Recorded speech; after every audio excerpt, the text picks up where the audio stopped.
আমার যদি এক বাপে জন্ম দিয়ে থাকে এই ভাঙড় থেকে আমি শওকত মোল্লা মহাশয়কে তানার বিধানসভায় পাঠিয়ে দেবো। সে সেখানকার নেতা, সে সেখানেই নেতাগিরি করুক, ভাঙড়ে নেতাগিরি করতে দেবো না। ওর জিতনা চ্যানেল আছে ও কাজে লাগাতে পারে, ওকে আমি ভাঙড়ে রাজ করতে দেবো না। আমার কোন কোন জায়গায় ছুটতে হয় না ছুটতে হয় আমি সমস্ত জায়গায় ছুটে কমপ্লিট করে তবে কিন্তু লাইভে এসেছি। আমাদের মাননীয় শওকত মোল্লা মহাশয় এতটা চালাক এবং এতটা চতুর, কোনোদিনও কিন্তু আমার কাছে বলেনি যে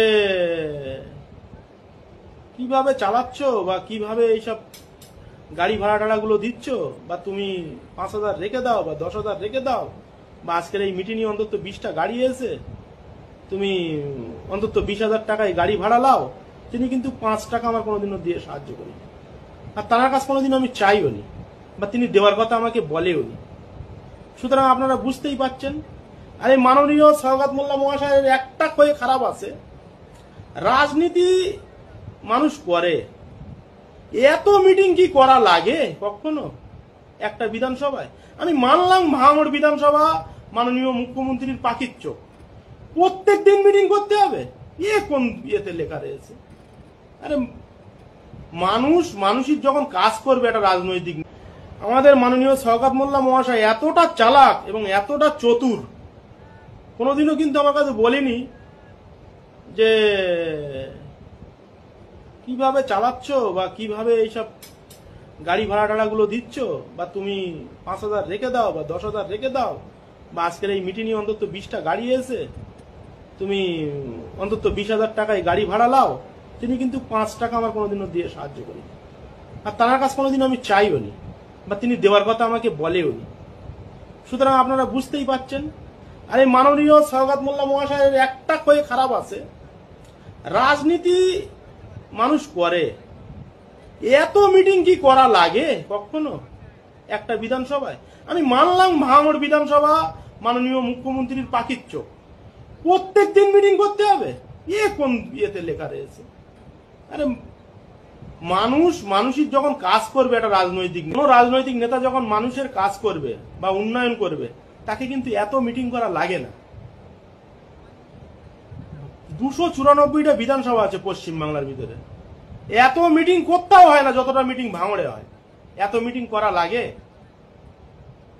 এত মিটিং করা কি লাগে? আমি মাননীয় শওকত মোল্লা মহাশয়ের কাছে প্রশ্নটা ছুড়ে দিলাম, এত মিটিং কি করা লাগে একটা বিধানসভায়?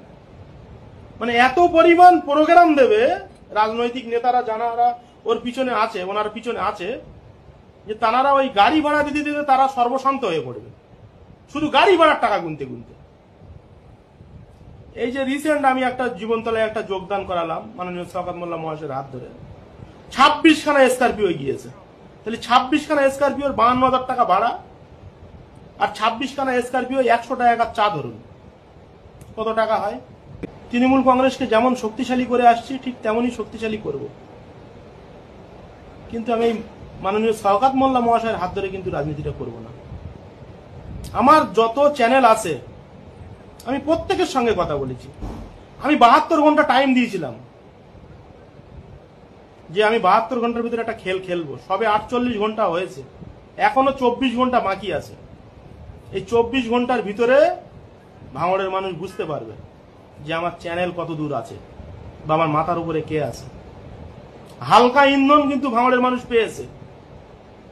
আমি কিন্তু এটাও বলেছিলাম যে ভাঙড় বিধানসভায় 298টা বুথ আছে, প্রত্যেকটা বুথই যদি আমার ভক্ত 10টা করে লোক থাকে আছে। কারণ কেন আছে জানেন? আমি কোনোদিনও কারো ক্ষতি করি না। এই যে গালাগালিটা 2-3 জায়গায় গালাগালি দিয়েছি, 12 আনার নকুলদানা, 4 আনার নকুলদানা। আমি তাকে একটা কথা বলতে চাই, কখনো কোনো মানুষকে ছোট ভাববে না, আর শত্রুকে কোনোদিনও আপন ভাববে না। আর আমি যদি শত্রুকে আপন ভাবতাম তাহলে মাননীয় শওকত মোল্লা মহাশয়ের 3-3টে ফোন নাম্বার আমি ব্ল্যাক লিস্ট করতাম না। নেড়া একবার বেলতলায় যায়, বারবার কিন্তু বেলতলায় যায় না। 4 আনার নকুলদানা কি 12 আনার নকুলদানা, বা ভাঙড় কার নির্দেশে চলবে, বা ভাঙড়ে কারা রাজ করবে, ভাঙড়ের ভূমিপুত্ররাই কিন্তু ঠিক করবে। খুব হিসেব করে কমেন্ট করবেন আপনারা। আমরা কিন্তু ভাঙড়ের ভূমিপুত্র, আমরা তুলতেও পারি, টেনে ছুঁড়ে ফেলে দিতে পারি। আমাদের সাথে মানুষ আছে ভাঙড়ের। এই ধরনের কমেন্ট করবেন না। আমার যদি এক বাপে জন্ম দিয়ে থাকে, এই ভাঙড় থেকে আমি শওকত মোল্লা মহাশয়কে তানার বিধানসভায় পাঠিয়ে দেবো। সে সেখানকার নেতা, সে সেখানেই নেতাগিরি করুক, ভাঙড়ে নেতাগিরি করতে দেবো না। ওর জিতনা চ্যানেল আছে, ও কাজে লাগাতে পারে, ওকে আমি ভাঙড়ে রাজ করতে দেবো না। আমার কোন কোন জায়গায় ছুটতে হয় না ছুটতে হয়, আমি সমস্ত জায়গায় ছুটে কমপ্লিট করে তবে কিন্তু লাইভে এসেছি। এই 4 আনার নকুলদানা 12 আনার নকুলদানা আমাকে শোনাবেন না।